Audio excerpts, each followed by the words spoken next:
Oregon rises from the Pacific in a collision of stone and spray,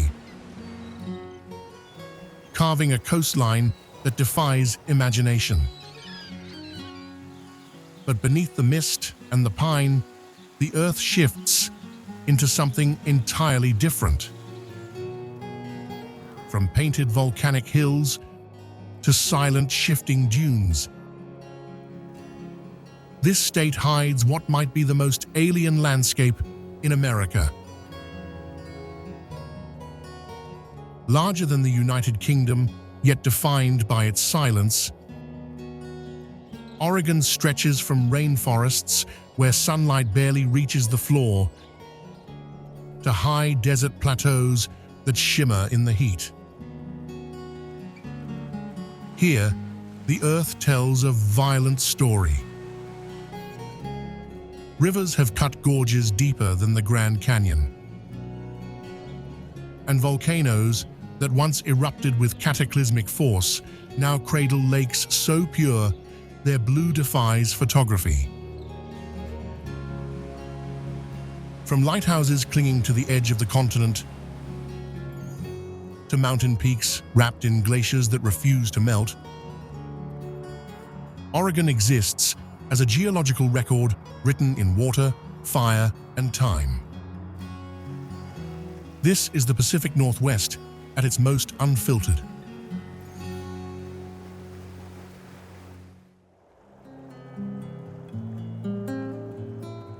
Among the rivers that have carved their way through Oregon's ancient stone, none tells a more dramatic story than the Columbia. The Columbia River Gorge stretches for over 80 miles,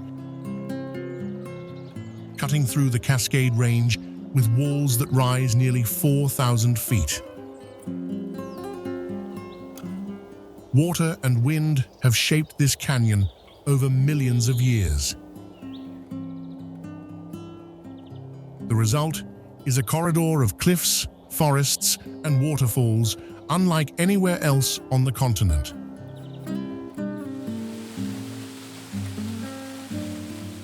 Multnomah Falls commands attention as the tallest waterfall in Oregon. Its waters drop 620 feet in two distinct tiers, fed by underground springs from Larch Mountain above. A graceful footbridge spans the canyon between the upper and lower Cascades, offering views that draw nearly 2 million visitors each year. The falls flow year-round, though spring snowmelt transforms them into a thundering force that shakes the surrounding basalt. Vista House stands at Crown Point, perched on a cliff 733 feet above the river. Built in 1918 as a rest stop and memorial, this stone observatory offers sweeping views both east and west through the gorge. The historic Columbia River Highway winds past this landmark, connecting Lateral Falls and Elawah Falls along its scenic route. The Columbia River Gorge National Scenic Area preserves this entire landscape, protecting both the natural wonder and the communities of Bonneville and the Dalles that have grown along its banks. Waklella Falls waits at the end of a short forest trail, hidden in a moss-covered amphitheater. The creek splits around a rocky outcrop before reuniting in a two-tiered cascade that drops into an emerald pool. Ferns cling to every surface here, and the air carries the constant sound of falling water. This quieter corner of the gorge offers something the larger falls cannot provide: a moment of solitude within one of Oregon's most visited landscapes.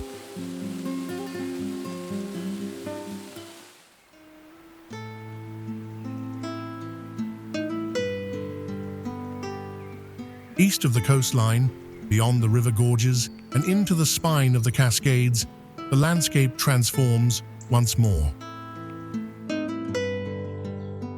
Mount Hood National Forest spreads across more than 1 million acres of volcanic terrain. Towering conifers blanket the lower slopes, while bare rock and ice claim the heights.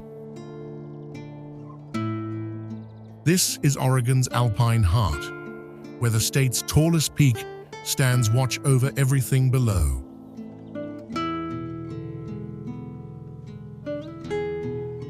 Mount Hood rises to 11,249 feet. Its summit permanently capped in snow and glacial ice. 11 glaciers cling to its slopes, remnants of a colder age that refuse to surrender. The mountain remains technically active, though its last major eruption occurred in the 1820s. Climbers have scaled its flanks for more than 150 years, drawn by the challenge and the views that stretch from the Pacific to the high desert.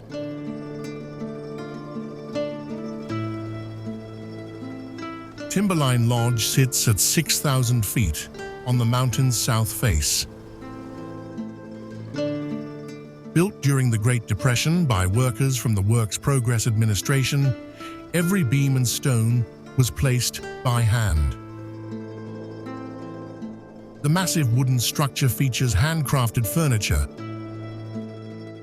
wrought iron fixtures, and woven textiles created specifically for its halls. Film audiences may recognize its exterior from The Shining, though inside, the lodge radiates warmth rather than dread. Below the timberline, Trillium Lake offers a different kind of encounter with the mountain. The lake's still surface creates a near-perfect reflection of Mount Hood on calm mornings. Surrounded by forest and marshland, this small body of water draws photographers who wait for that moment when the peak appears twice. In winter, the lake freezes solid, and silence settles over the snow-covered shore.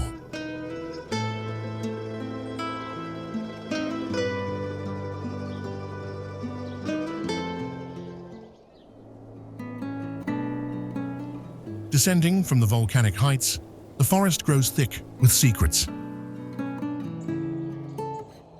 Tucked within the Cascade foothills lies a place where water has sculpted stone into something almost sacred.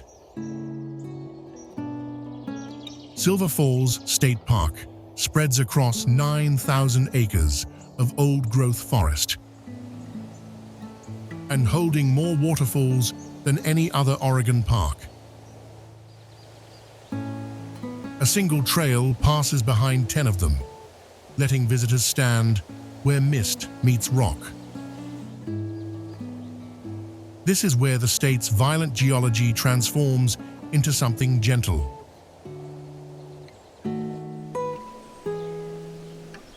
South Falls commands attention from the moment the trail begins.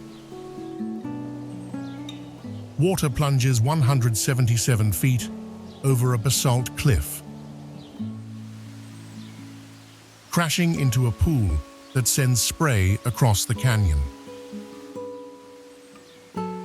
The path descends through ferns and moss, then curves behind the curtain of falling water itself. Standing in that hollow, the roar becomes a presence, and the world beyond the cascade disappears into white noise and refracted light.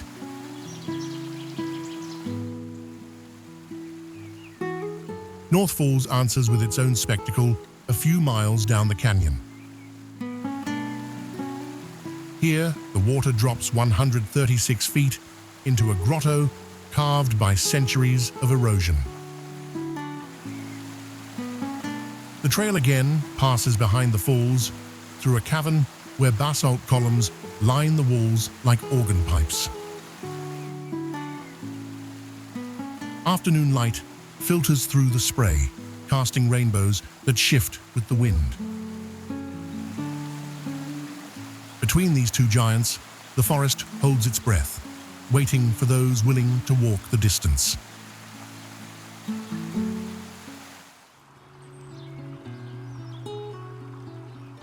Not far from these hidden cascades, another river tells its story.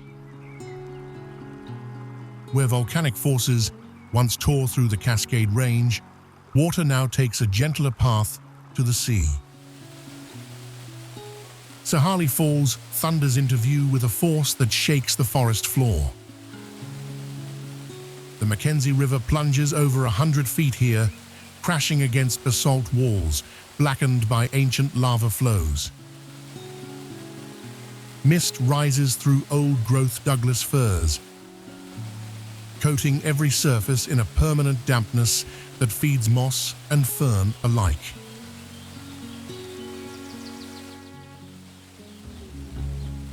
Just downstream, Coosa Falls continues the river's dramatic descent. This second cascade drops 70 feet into a pool, so blue it seems lit from within. The color comes from snowmelt, filtered through miles of volcanic rock, emerging cold and impossibly clear. Standing at the overlook, the roar of falling water drowns out everything else. These twin waterfalls exist less than half a mile apart, connected by a trail that winds through some of the densest forest in the Pacific Northwest. The Mackenzie River itself runs nearly 90 miles from its source near Clear Lake to its meeting with the Willamette. Along its course, the water passes through lava beds and old-growth groves, gaining that distinctive blue-green hue. Anglers have sought its wild trout for generations, drawn by waters that remain cold even in summer heat. The Mackenzie River National Recreation Area protects much of this corridor, preserving the volcanic landscape and ancient forests that define the region.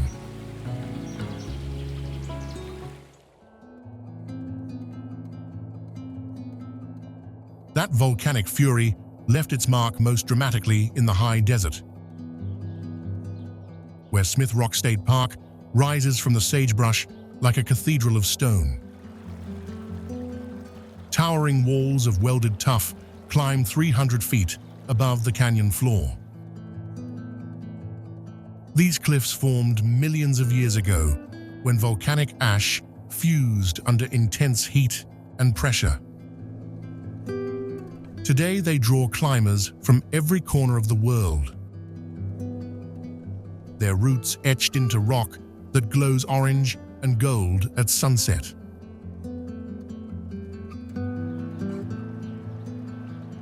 The Crooked River carves a patient path through the base of these ancient formations. Its waters run cold and clear, bending around massive stone pillars that cast long shadows across the canyon. Eagles nest in the cliffs above, while river otters slip through the currents below.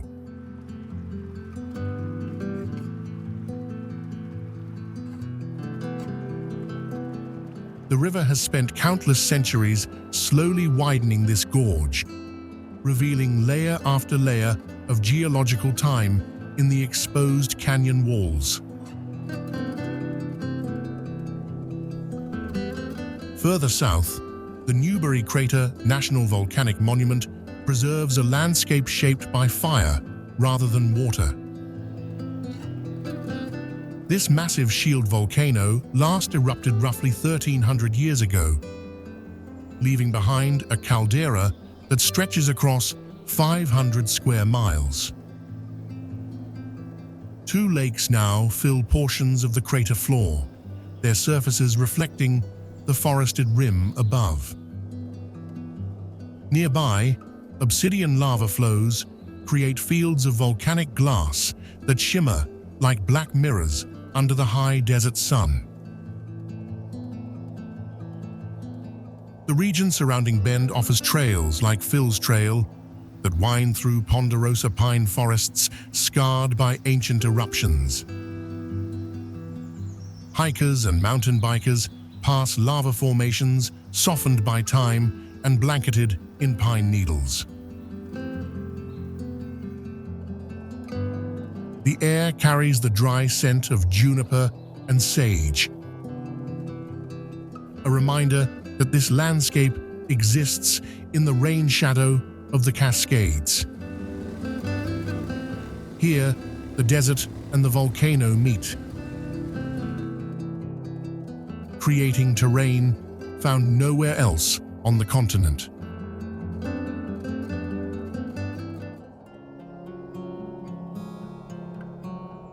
That volcanic legacy finds its most serene expression in the high Cascades, where Sparks Lake rests in a basin carved by ancient eruptions. This shallow alpine water sits at over 5,000 feet elevation, unsurrounded by lava flows that cooled into jagged black formations. Morning mist often lingers here until the sun climbs high enough to burn it away. The stillness creates mirror-like reflections that have drawn photographers for generations. Mount Bachelor rises to the southwest, its symmetrical cone dominating the horizon above the lake. This stratovolcano last erupted roughly 15,000 years ago, leaving behind slopes now blanketed in snow for much of the year. Unlike older peaks worn down by glaciers, Bachelor retains its youthful shape. The mountain stands alone rather than clustered in a range, giving it a commanding presence visible from dozens of miles away. Deeper into the wilderness, Lava Lake occupies a depression formed when molten rock dammed an ancient stream. Fed by underground springs, filtering through porous volcanic rock, the water runs remarkably clear and cold. Forests of lodgepole pine crowd its shores, their reflections doubling the green against the blue. The Three Sisters Peaks watch from the distance, their glaciated summits marking the skyline to the north. The Cascade Lake Scenic Byway threads through this landscape, connecting these waters along a route that climbs through old-growth forest and open meadows. Each bend reveals another lake, another volcanic remnant, another view of peaks that have shaped this land. Here, the Earth's violent past has softened into something peaceful, though the geology beneath remains anything but dormant.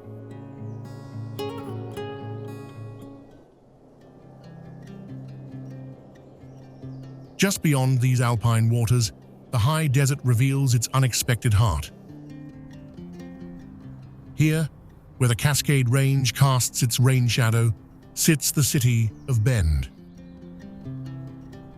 Ponderosa pines replace coastal spruce, and the air turns crisp and dry. This is a place where volcanic soil meets rushing water, creating an unexpected oasis in the desert.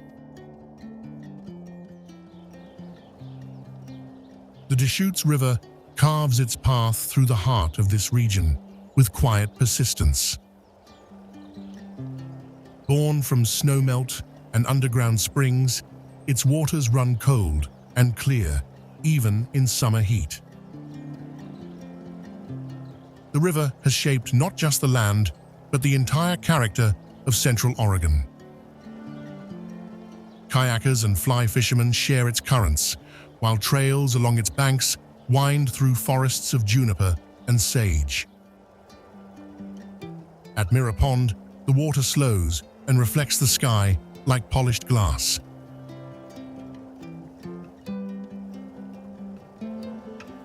Bend exists at a crossroads between mountain and desert, between wilderness and community. To the west, the snow-capped peaks of the Cascades rise against the horizon. To the east, the high desert stretches toward distant buttes and painted hills. The Deschutes connects these worlds, a ribbon of life threading through volcanic rock. Standing at its edge, the only sounds are rushing water and wind moving through the pines.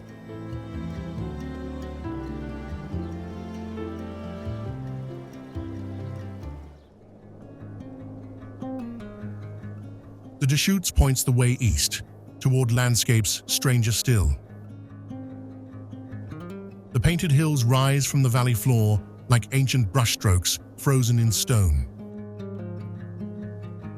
Bands of red, gold, and black stripe across rounded slopes, each layer a chapter written in volcanic ash and time.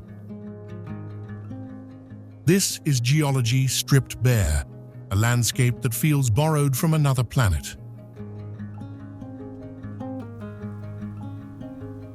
These hills formed over 35 million years, when volcanic eruptions blanketed the region in ash and ancient rivers carved through subtropical forests.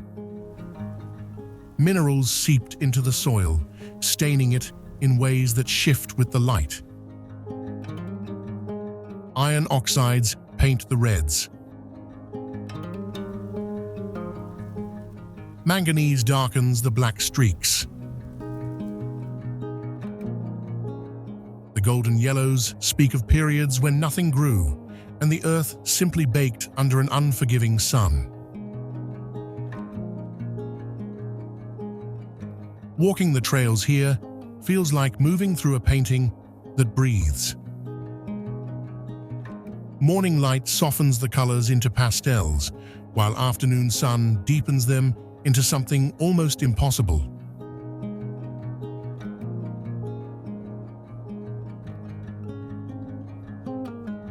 After rain, the pigments intensify, and the hills seem to glow from within. No two visits look the same, yet the silence remains constant, broken only by wind, crossing the empty basin and the occasional call of a distant bird.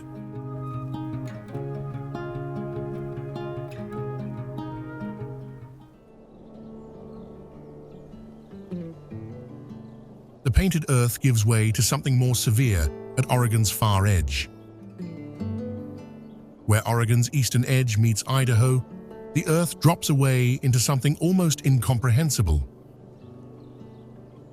Hell's Canyon carves through the landscape with a severity that demands attention. At nearly 8,000 feet from rim to river, this chasm cuts deeper than any other gorge in North America. The walls rise in layers of ancient basalt, each band marking millions of years of volcanic activity now frozen in stone. The Snake River shaped this place with patient violence over countless millennia. Its waters still run through the canyon floor, green and cold against the rust-colored rock. From certain vantage points, the river appears as little more than a silver thread far below. Eagles ride thermal currents that rise from the depths, and bighorn sheep navigate ledges that seem impossible to reach. The silence here carries weight, broken only by wind and the distant rush of rapids.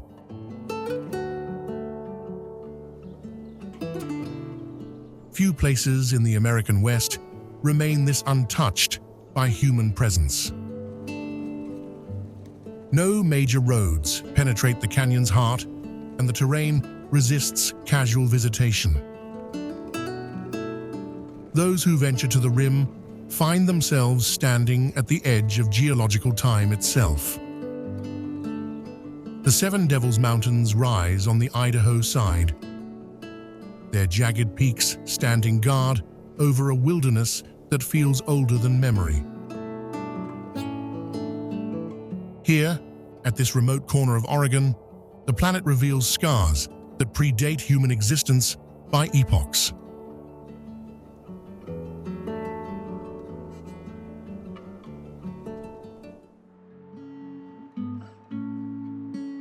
Turning west from the canyon's depths, another void awaits, this one filled with impossible blue. Crater Lake National Park holds a body of water so impossibly blue that first-time visitors often fall silent at the rim. No streams feed this lake. No rivers drain it. Rain and snow alone have filled this ancient caldera over thousands of years, creating the deepest lake in the United States.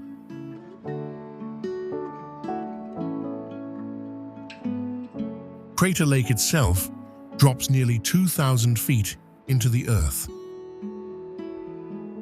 The water absorbs every color except the deepest blue, which it reflects back with startling intensity. On calm days, the surface becomes a perfect mirror, doubling the sky and the rugged cliffs that encircle it. Mount Mazama once towered here before its catastrophic collapse, and the Witch's Cauldron still bubbles with geothermal heat along the caldera walls. This is water untouched by the silt and sediment that cloud other lakes.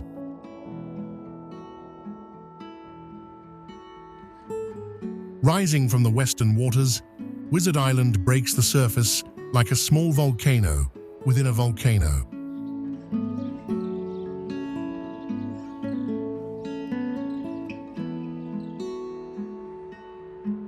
Cinder slopes climb to a crater at its peak, where hardy trees cling to the rocky soil. Boat tours carry visitors across the lake to walk its trails in summer months. The island earned its name from its pointed and hat-like shape emerging through morning fog.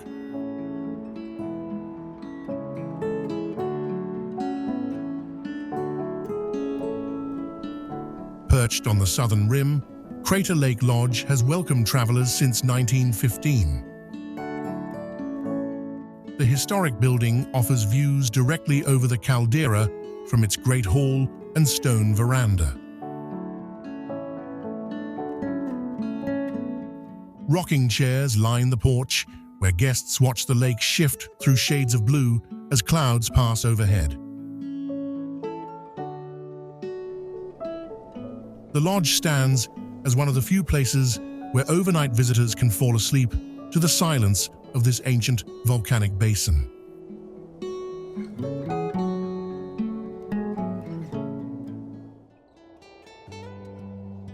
Where volcanic peaks give way to forested canyons, the Rogue River begins its journey toward the sea.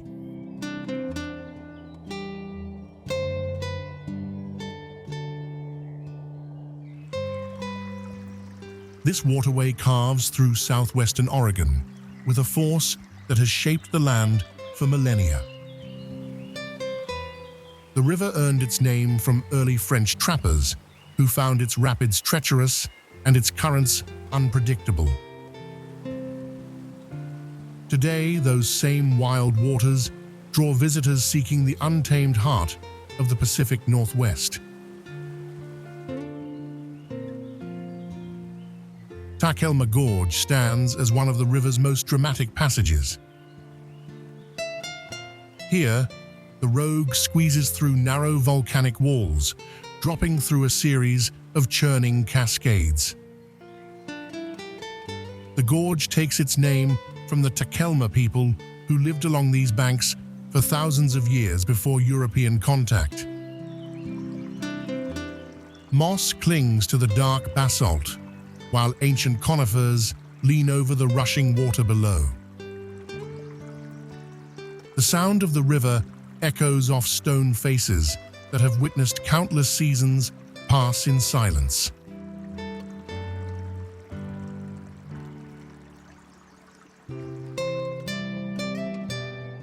Upstream, Lost Creek Lake spreads across a dammed section of the river, offering calmer waters surrounded by evergreen hills.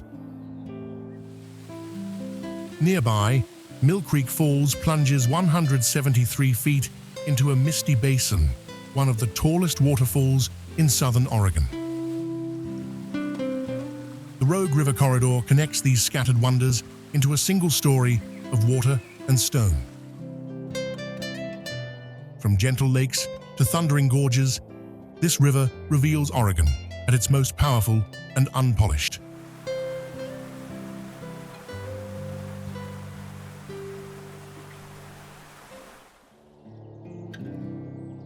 The Rogue's journey downstream leads toward mountains older than memory. Ashland sits tucked into a valley at the base of the Siskiyou Mountains. A small city where rugged wilderness presses against its borders. Known for its cultural life and historic downtown, Ashland draws visitors who soon discover the real attraction lies in the peaks that tower above.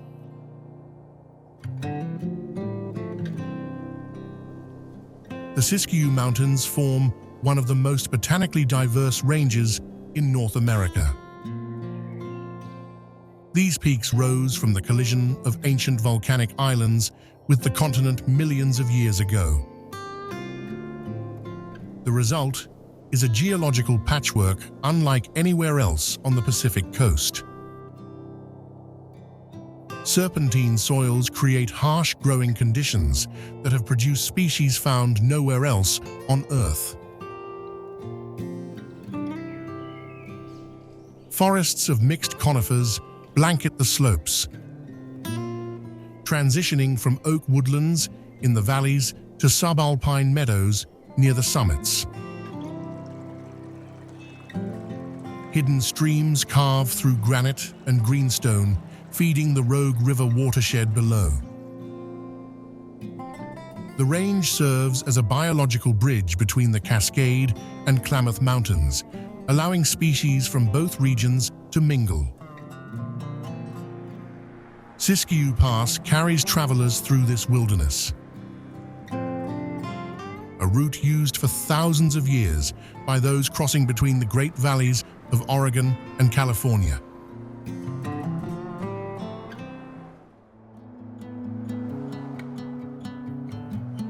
From the Siskiyou Peaks, the land tumbles toward one final stretch of shore. This southern stretch of shore sits in a pocket of rare warmth, shielded by coastal mountains that bend the weather into something gentler. Winters here feel mild when the rest of the coast shivers in fog. The town rests at the edge of the continent, where the land has one last conversation with the sea.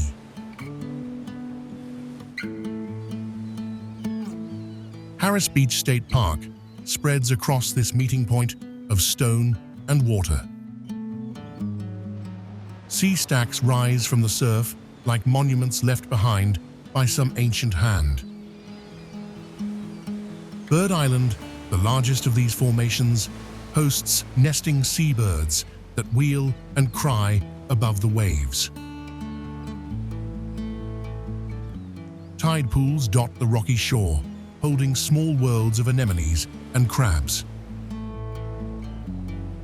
The beach itself curves between forested headlands, offering views that stretch to the horizon where ocean becomes sky.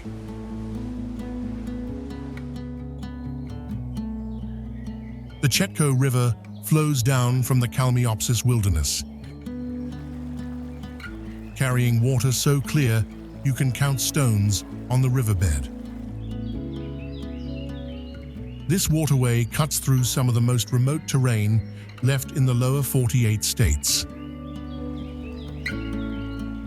Salmon and steelhead still run these currents as they have for thousands of years.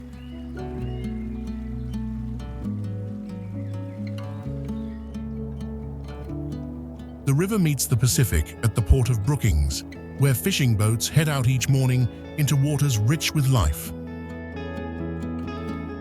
Along its banks, old-growth forests stand watch over a watershed that remains wild at its source.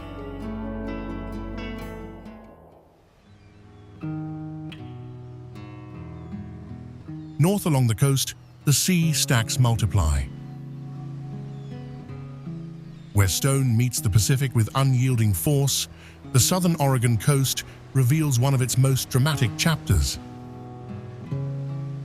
Bandon sits at this intersection of land and sea, near a small town backed by forest and fronted by a beach unlike any other.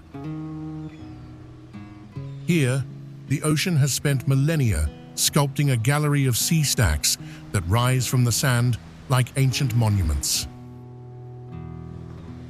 This stretch of shoreline exists as proof that nature needs no architect.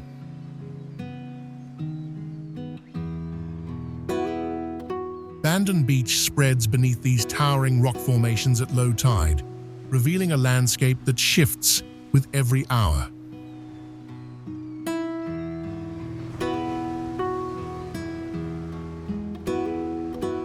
Face Rock stands offshore, its profile frozen in basalt, the subject of local legend for generations. Smaller stacks and arches dot the waterline, their shapes carved by waves that never rest. Tide pools gather at their bases, holding small universes of anemones and crabs. The beach runs for miles, yet crowds rarely gather here, leaving the drama to unfold in relative solitude.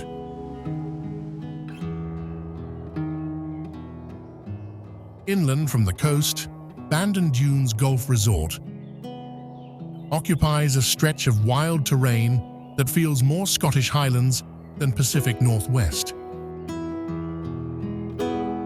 The courses here follow the natural contours of coastal dunes, with no trees to block the wind that sweeps in from the ocean. Golfers walk these links as fog rolls across the fairways. The grass kept firm and fast in the traditional style. The resort has drawn players from around the world since opening in 1999. Yet the land itself remains the main attraction.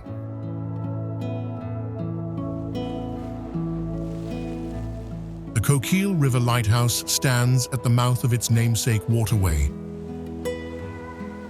its white tower catching the last light of day. Built in 1896, it guided ships through treacherous waters until automated systems made keepers obsolete.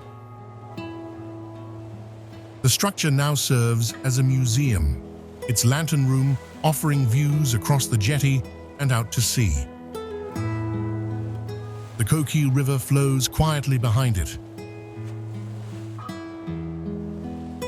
completing a scene where history and wilderness meet at the continent's edge.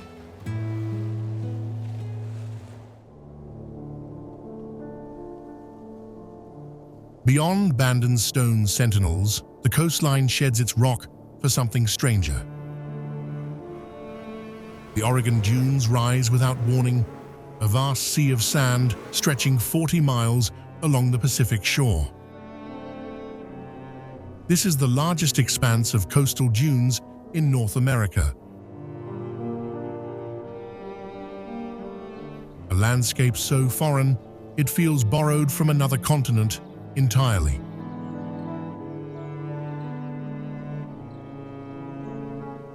Wind has sculpted these sands for thousands of years, pushing them into ridges that climb over 500 feet above sea level. Some dunes move as much as 6 feet per year, burying forests and reshaping the terrain with each passing season. Walking here, the ocean disappears from view, replaced by rolling golden hills that stretch toward a sky unbroken by trees or structures. The silence presses in, interrupted only by wind and the distant crash of waves beyond the ridge.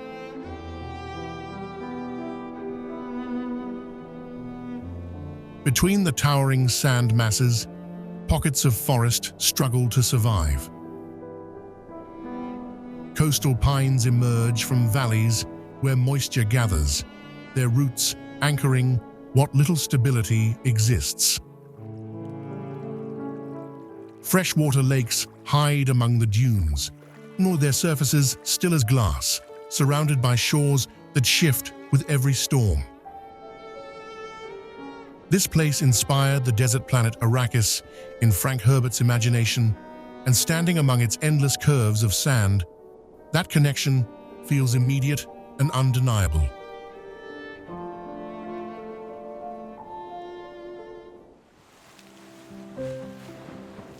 The sand eventually surrenders to headlands again, where beacons have long warned sailors of the shore. Heceta Head rises 200 feet above the churning Pacific, crowned by a beacon that has guided mariners since 1894. The lighthouse itself stands 56 feet tall, its white tower visible against the dark forests that blanket the headland. Named for Spanish explorer Bruno de Heceta, who sailed these waters in 1775.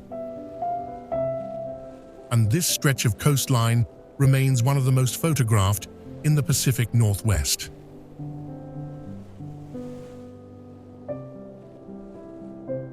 The light station keeper's house still perches on the hillside below the tower, now serving as a bed and breakfast with a reputation for resident ghosts. A winding trail climbs from the highway through old-growth Sitka spruce to reach the lighthouse grounds.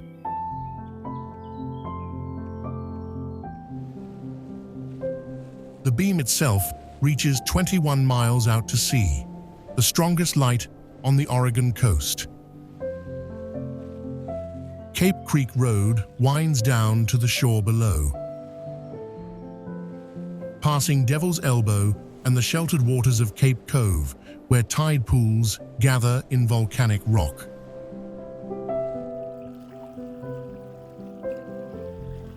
Just north of the headland, the earth opens into Sea Lion Caves, one of the largest sea grottos in the world. This natural cathedral stretches the length of a football field, carved by waves over 25 million years. Stellar sea lions have claimed the cavern as their own, hauling out on rock shelves worn smooth by generations of flippers. Their barking echoes off walls that rise 12 stories high, mixing with the constant percussion of surf against stone.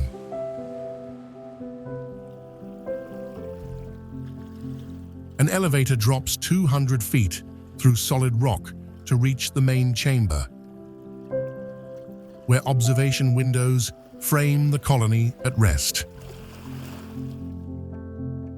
During winter months, hundreds of sea lions crowd the cave floor, their massive bodies piled against one another for warmth. Spring and summer draw them to the rocky ledges outside, where pups learn to navigate the swells. The salt air carries their presence long before they come into view. A reminder that this coast belongs to older residents than any lighthouse keeper.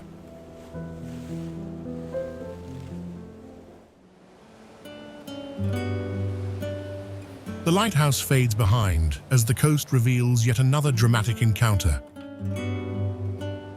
Where stone meets the relentless Pacific, a small village clings to the Oregon coast with quiet determination. Yachats sits at the base of Cape Perpetua, a place where the earth rises 800 feet above the churning sea. The Siuslaw people called this stretch of shore dark water at the foot of the mountain. They understood what visitors still discover today. This is where the continent ends in dramatic fashion.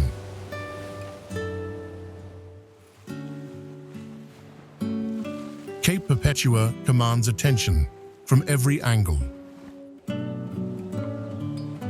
Ancient Sitka spruce forests blanket its slopes, their roots gripping soil that has witnessed 10,000 years of storms.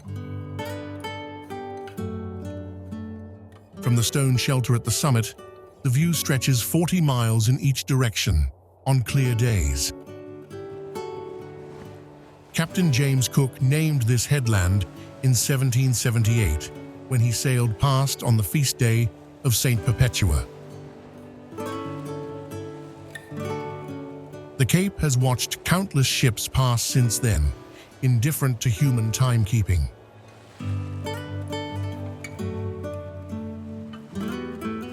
Below the headland, Devil's Churn cuts into the basalt like a wound that refuses to heal. Waves funnel into this narrow inlet with tremendous force, exploding upward in towers of white spray. The channel grows longer each century as water pries apart the volcanic rock. During winter storms, the ocean's fury here reaches almost mythic proportions. Visitors stand at safe distances, watching nature demonstrate its patient destruction. Thor's Well sits nearby, a circular hole in the coastal shelf that appears to drain the entire ocean. Water rushes in through underwater tunnels, then erupts skyward before draining back into apparent nothingness. The effect creates an illusion of a gateway to somewhere deeper.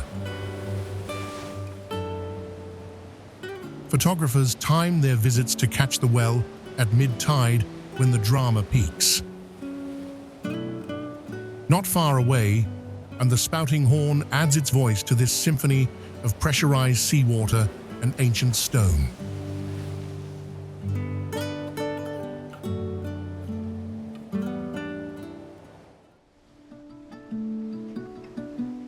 Cape Perpetua gives way to gentler waters at Newport, though the beacons still stand watch. Newport sits where the Pacific crashes against Oregon's central coast, its identity forged between salt air and fishing nets. Here, the rhythm of the sea dictates everything from daily routines to the architecture itself. This working waterfront community has weathered storms for over a century and a half.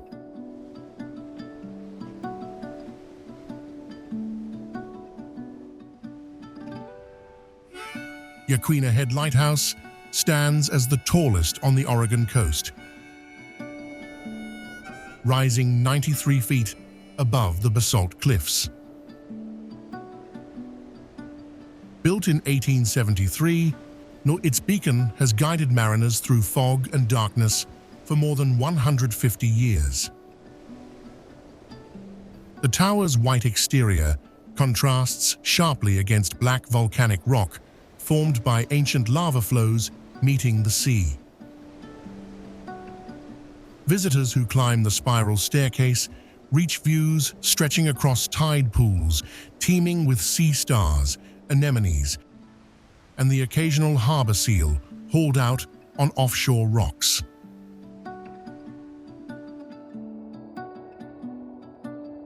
The Yaquina Bay Bridge arches over the harbor in a graceful sweep of steel and concrete.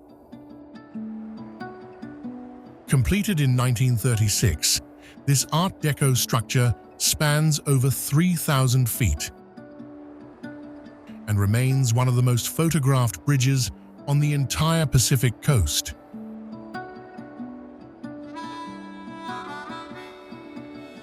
Its designer, Conde McCullough, treated bridges as civic art rather than mere infrastructure. The historic bayfront stretches beneath its shadow, where fishing boats still unload their daily catch, and Yaquina Bay opens to the churning Pacific beyond.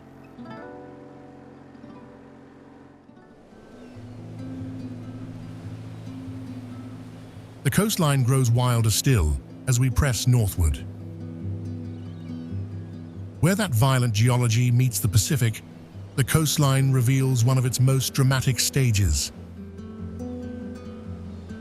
Cape Kiwanda rises from the shore as a massive sandstone headland. Its golden cliffs shaped by wind and wave into something almost sculptural.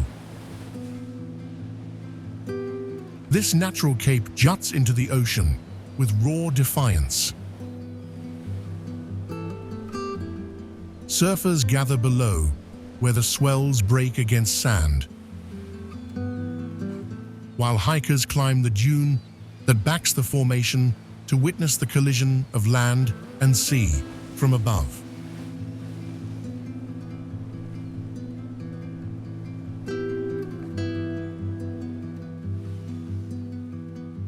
Chief Kiwanda Rock stands just offshore. A sea stack that once connected to the mainland before the ocean carved it free. This solitary column of stone endures the constant assault of waves that have battered it for thousands of years. Seabirds circle its peak, nesting on ledges no predator can reach. The rock serves as a silent monument to the power of erosion. A reminder that even the most solid formations eventually surrender to the sea.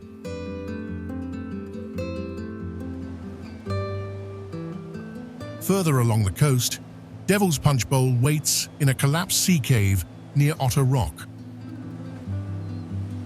High tides and storm surges send water churning into this natural cauldron with violent force. The bowl formed when the roof of two caves gave way, leaving a hollowed amphitheater open to the sky. Visitors peer down from the rim as waves funnel through the remaining tunnels, crashing and foaming in a display that earned the formation its ominous name.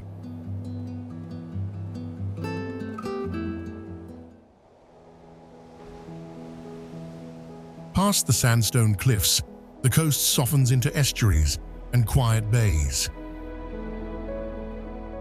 Tillamook sits where the Oregon shore softens into wide estuaries and dairy pastures that roll toward the sea. This stretch of the northern coast carries a quieter pulse than the dramatic cliffs to the south. Here, the land meets the water in gentle curves rather than violent collisions.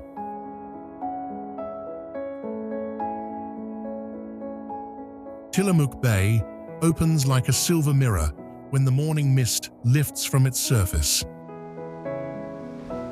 5 rivers empty into this estuary, carrying fresh water from the Coast Range into the Pacific's salt embrace. Oyster beds line the shallow waters where birds wade through the mudflats at low tide. Fishing boats motor out through the narrow channel, passing sandbars that shift with each winter storm. The bay has fed communities here for thousands of years, long before European settlers arrived with their nets and their ambitions.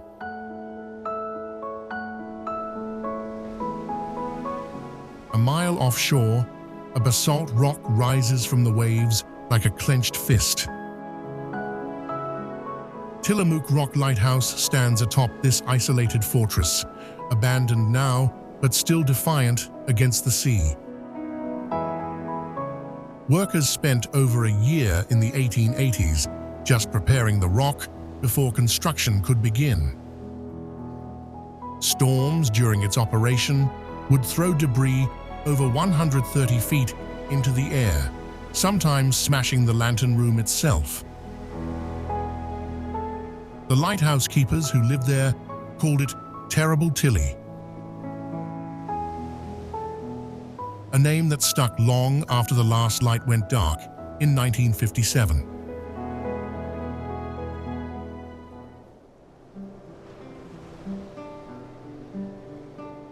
One final icon awaits before the coast surrenders to the Columbia. Where the Pacific meets the Oregon shore, the drama of that coastline finds its most recognizable symbol. Cannon Beach stretches along the water's edge, a quiet town wrapped in salt air and coastal fog. Sandy expanses reach toward the horizon, framed by forested headlands that tumble down to meet the tide. This is where many first encounters with Oregon's wild coast begin.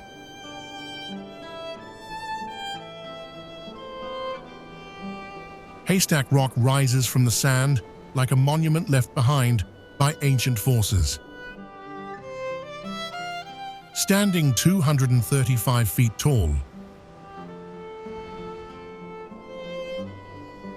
this basalt sea stack formed from molten lava some 15 million years ago. Low tide reveals the rock's true nature, exposing tide pools teeming with purple sea urchins, orange starfish, and bright green anemones. Tufted puffins nest in the crevices each spring, their colorful beaks visible against the dark stone.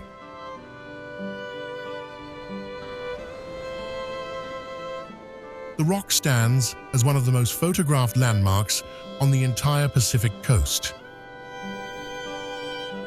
Morning fog often wraps around its base, while the upper reaches catch early light.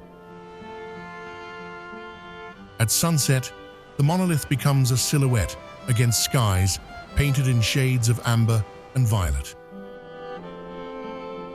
Visitors walk the wet sand at low tide, their reflections stretching toward this ancient sentinel that has witnessed countless storms and countless calm days alike.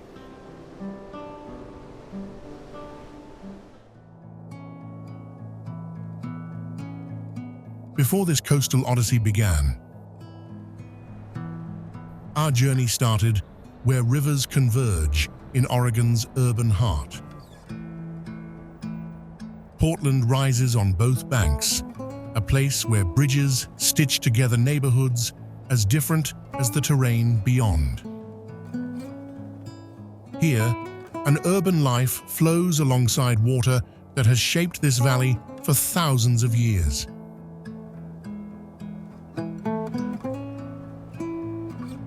The Burnside Bridge stretches across the Willamette with working-class honesty. Built in 1926, this drawbridge carries traffic between the east and west sides of the city. Its bascule design allows the center span to lift, making way for ships passing below. The bridge has witnessed floods, protests, and the steady growth of a city, finding its identity along the water.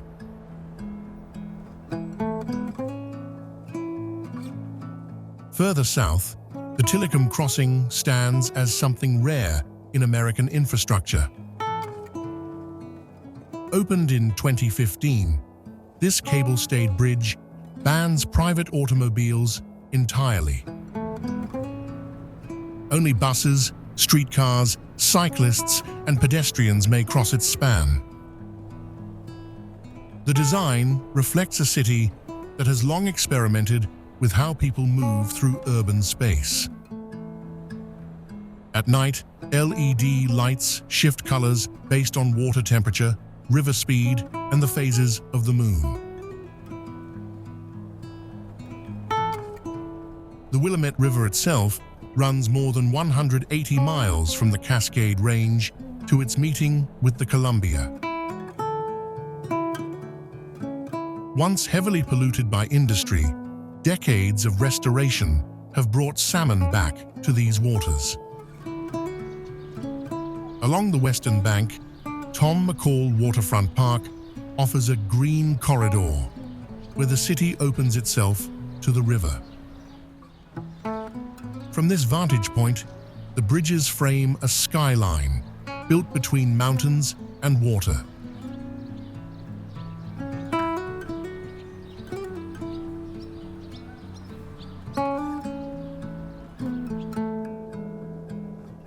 The mist still clings to the gorge,